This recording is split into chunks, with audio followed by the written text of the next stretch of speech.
friends, welcome to Myobraces in India. Today I am going to speak about mouth breathing, snoring and obstructive sleep apnea, especially in adults.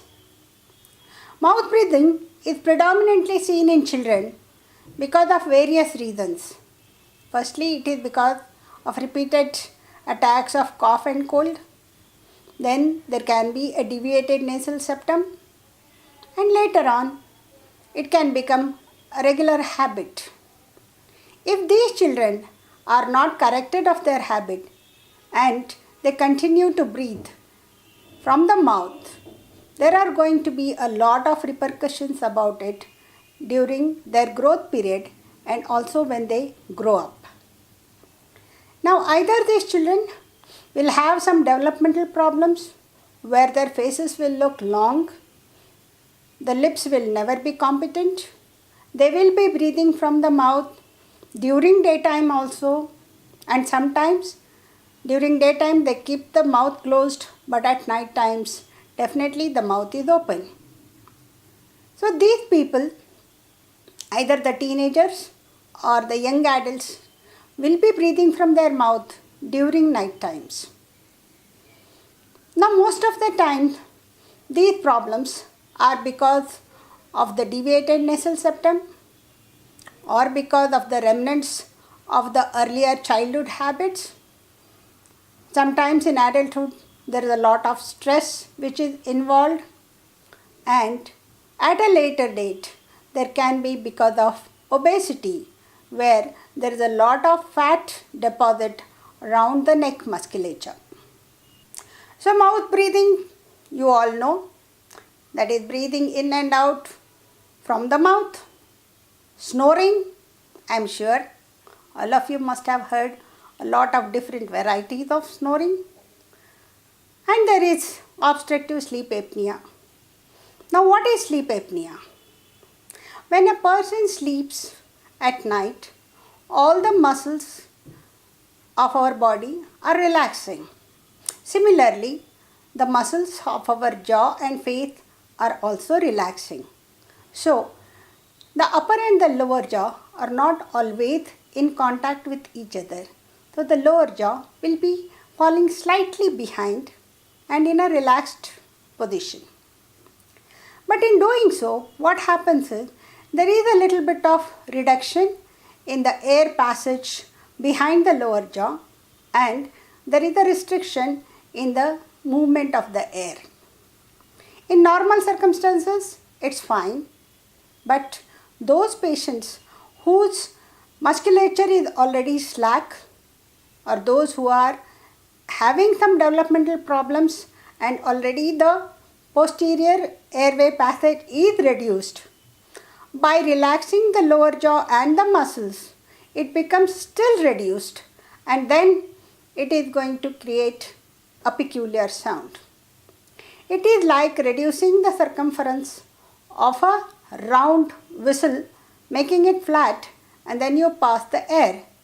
So you will get a whistling sound in children and more stronger snoring sounds from the adults.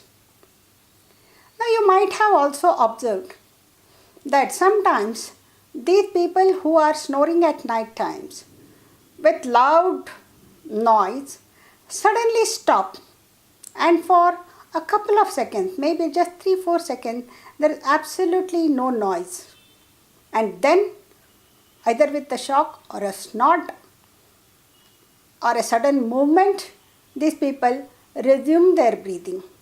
Now this is actually a stoppage of the airflow at the back, and for a couple of seconds there is no air movement and there is no oxygen supply to the heart as well as to the brain.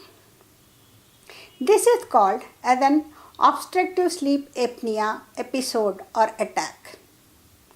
Over a period of time, that is as the patient grows elderly, these attacks increase in number and also the amount of time where it lasts also starts increasing. If it becomes more, then it is a really dangerous situation.